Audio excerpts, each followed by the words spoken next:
Okay, everybody, here we are again, working on the Farmall F20.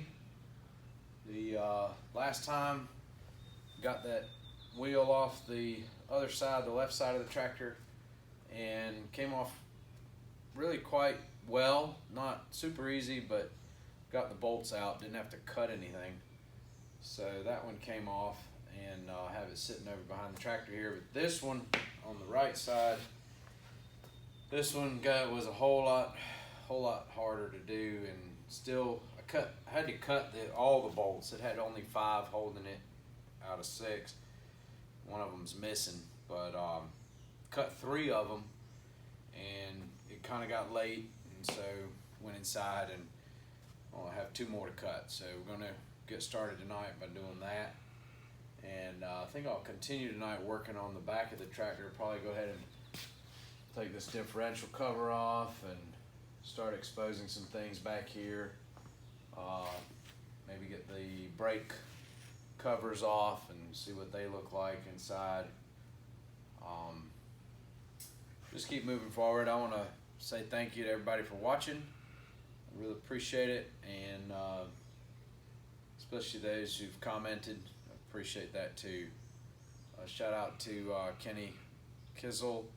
I think I'm pronouncing that right, but anyhow, he's got a lot of videos out on an F20, and he's got a bunch of tractors, Farmall M and several others, but he's got a lot of videos on redoing an F20, and they've been super helpful. Kenny, thank you. Really enjoyed watching those. So anyhow, let's get going here.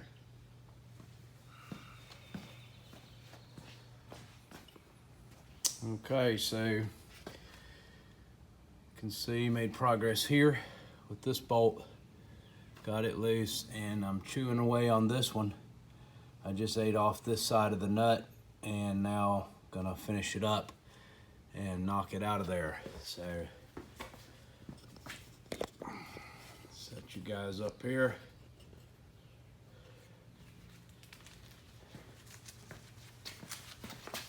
And get going with it.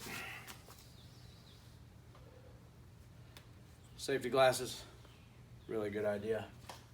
I like to wear ear protection because these grinders, they get loud, especially when you grind on some metal. So turn you just a little bit there, make sure you can see. Okay, here we go.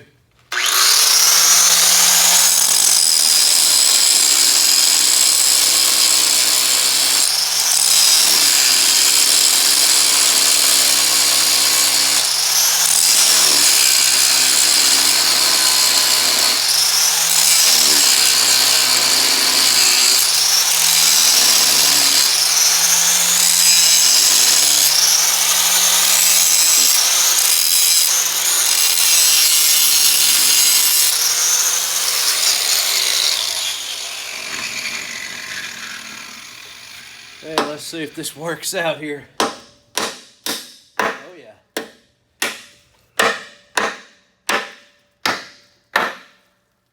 She just rocked loose there.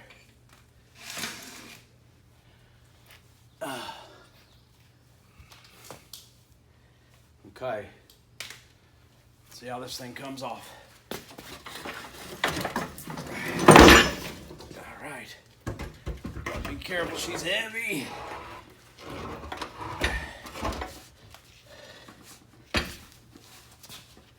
Yeah.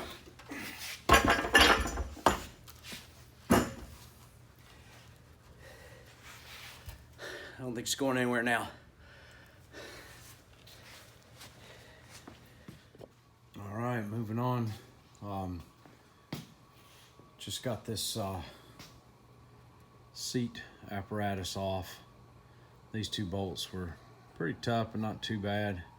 This had a nut on it, and the nut was absolutely eaten to pretty much almost nothing. So got out the air chisel and went at it with that and broke it loose.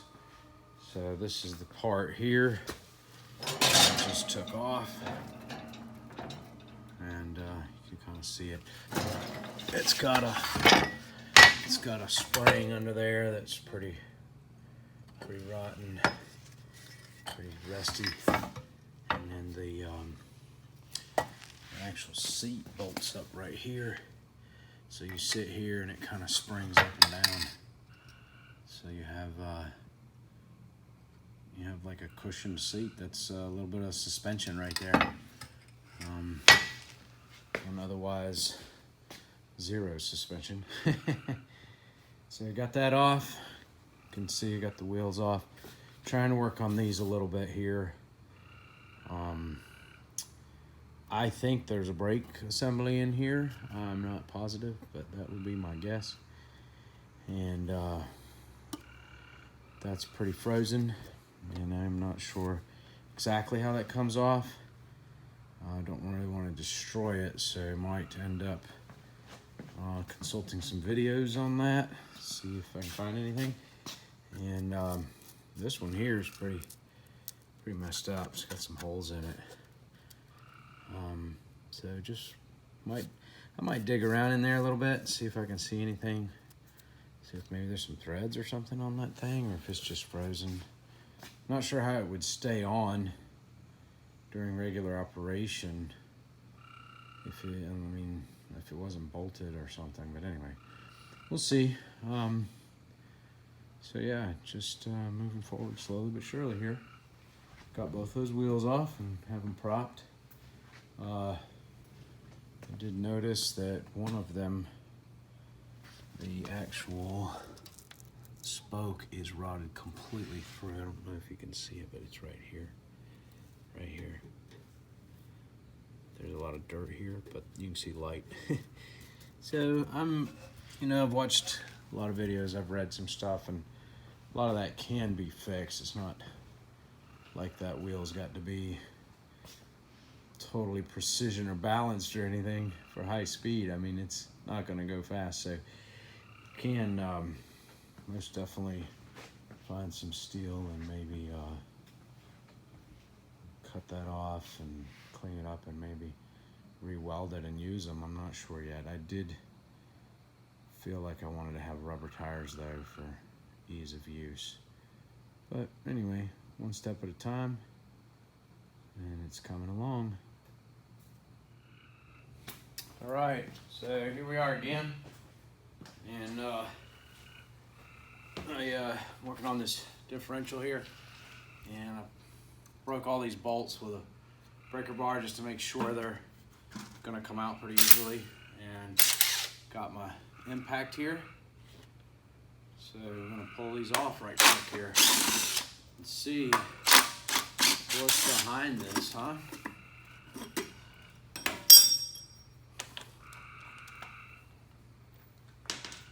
One bolt at a time. Oh, there's water in there. There's some water coming out. Can't say I'm surprised at all. Can't say that that's very good either.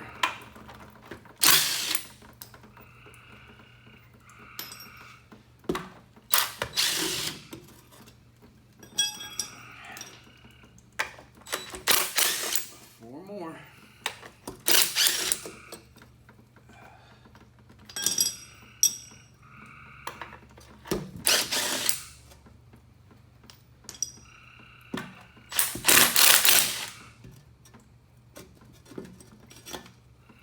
Yeah, so a whole lot of water and no grease or oil. And here we go. All right. That actually doesn't look too bad to me. So when we were moving the wheels earlier, I don't know if anybody remembers, moving those wheels and they were locking back and forth. Well, this ring gear is pretty much doing the same thing, so I'm guessing that somewhere in there where the pinion is, which is the other gear, that somewhere in there it's it's locked up. So Anyhow, she's loose.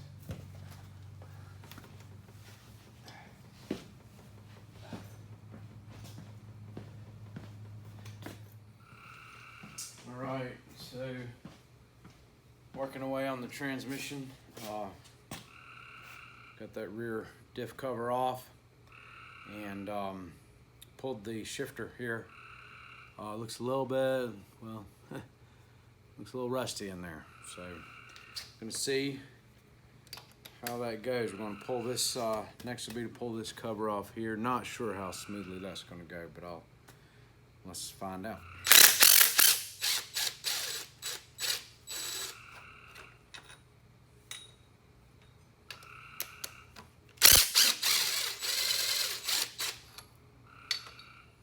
I already broke these with a ratchet just to make sure they were going to come out of there. I don't like to put a impact directly on these old bolts starting out, because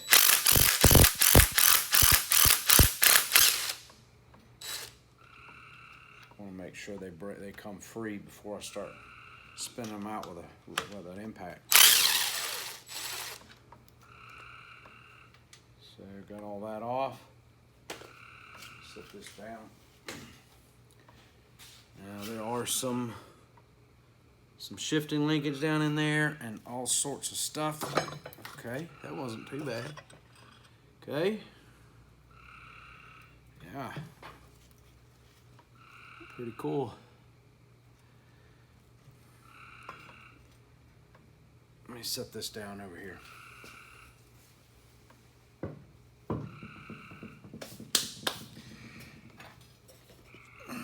So if you look down in there, there's the gears, transmission. These will slide back and forth. Down in here are gears leading to the pinion shaft. It's really quite simple. The shaft down there in the bottom goes to the rear end. That's what I'm understanding. And then the shift forks, when you move that shifter, there's forks that are right here. These forks line up with these gears and slide them back and forth and mesh them in with these gears down here. So depending on what gear up here is meshed down there, will give you the gear ratio. That's a really simple explanation.